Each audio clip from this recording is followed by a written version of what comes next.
Jurassic franchise की हालत millennium के बाद से ही थोड़ी वीक सी हो गई थी। फाइनेंशियली तो कोई प्रॉब्लम नहीं थी। कॉलिन ट्रेवरो के डायरेक्शन में बनी जुरासिक वर्ल्ड ट्रिलॉजी जो 2015 में स्टार्ट हुई थी, बॉक्स ऑफिस पे मैसिव हिट रही। हर फिल्म ने ग्लोबली $1 बिलियन से ज़्यादा कमाए, जो काफ़ी इंप्रेसिव है। लेकिन जब ये मूवीज़ रिलीज हुई थी तब से ही ऑडियंस का रिस्पॉन्स मिक्स्ड था और अब तो इनका इंप्रेशन और भी वीक हो गया है। सिर्फ कुछ ही साल में ये ट्रिलॉजी आउटडेटेड सी लगने लगी है।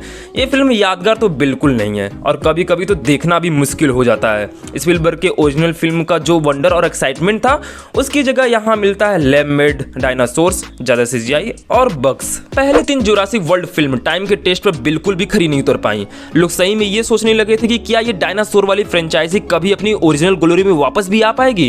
क्रिस प्रेट का ब्लू स्टील रैप्टर ट्रेनर और एक ऐसी क्लोनिंग बेस्ड स्टोरी लाइन जो अपने ही शॉर्टकमिंग को प्लॉट में बार बार रिफर करती थी बिना समझे कि वो प्रॉब्लम है। उसके बाद डाउट होना तो ऑब्वियस था, लेकिन गैरेथ एडवर्ड और ओरिजिनल जुरासिक पार्क की स्क्रीन राइटर डेविड कोएव की वजह से जवाब है बिल्कुल हाँ।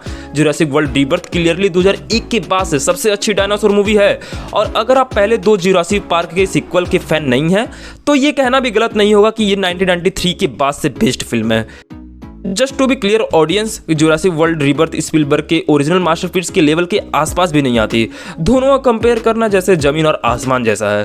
जुरासिक पार्क तो ऑलमोस्ट परफेक्ट फिल्म है, स्पेशली अपने स्केल के हिसाब से, और ऑब्वियसली कोई फिल्म क्या सच में उसे कम्पीट कर सकती थी? नहीं, बिल्कुल नहीं। और जुरासिक वर्ल्ड रीबर्थ का सबसे स्मार्ट डिसीजन यही था कि उसने ना तो ओरिजिनल से कम्पीट करने की कोशिश की और ना ही विल को दोबारा रेनोवेट करने की। ये फिल्म बस ये याद दिलाने के लिए बनी है कि ये फ्रेंचाइजी कितनी फन हो सकती है और होनी भी चाहिए। और इसी साथ ये भी सवाल उठता है कि क्या प्लॉट थोड़ा मेसी है और सब कुछ परफेक्टली लॉजिकल नहीं लगता? बिल्कुल, क्या डायलॉग्स कभी कभी ओवर द टॉप या इरिटेटिंग हो जाते हैं?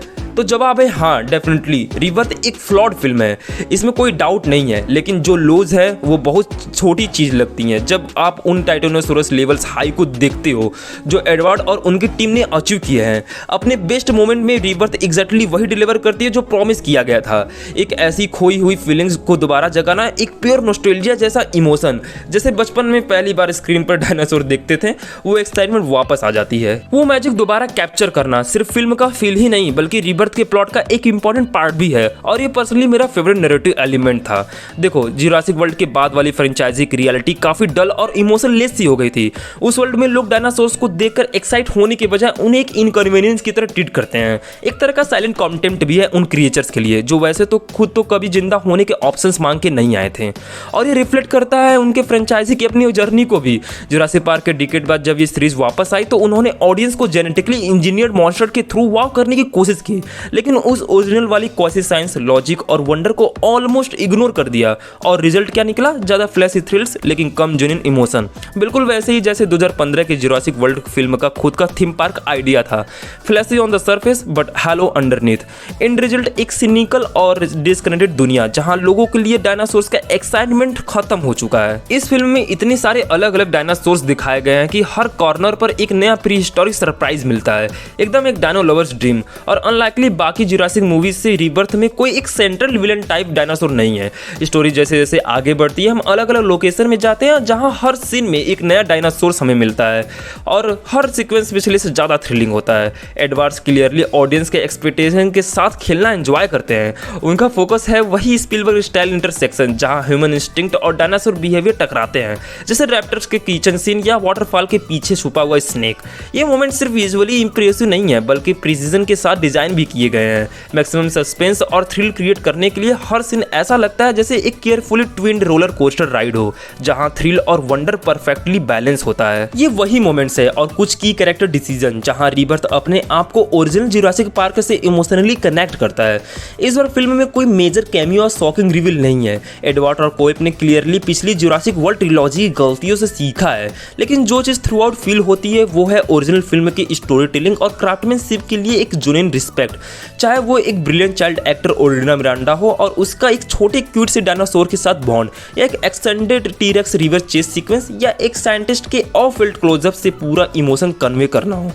एडवर्ड को क्लियरली पता है कि जुरासिक पार्क का मैजिक किस चीज़ में था और रीबर्थ में वो हर एफर्ट करता है उसी एसेंस को दोबारा कैप्चर करने के लिए, बिना कॉपी किए लेकिन ट्रिब्यूट देते हुए। एंड जो इन रिजल्ट आया है वो काफ़ी सिमिलर फील देता है the lost world Jurassic park या 2001 की जुरासिक पार्क 3, जो बाय द वे जो जॉनसन जैसे अंडररेटेड डायरेक्टर ने बनाई थी। और मेरे लिए एक्चुअली एक बड़ी कॉम्प्लीमेंट है। हाँ, कुछ इश्यूज नोटिसेबल है स्पेशली फर्स्ट एक्ट में, लेकिन जब आप ओवरऑल एक्सपीरियंस देखते हो तो वो प्रॉब्लम्स काफ़ी छोटी लगती हैं इन कंपैरिजन टू जो कुछ फिल्में अचीव करती हैं।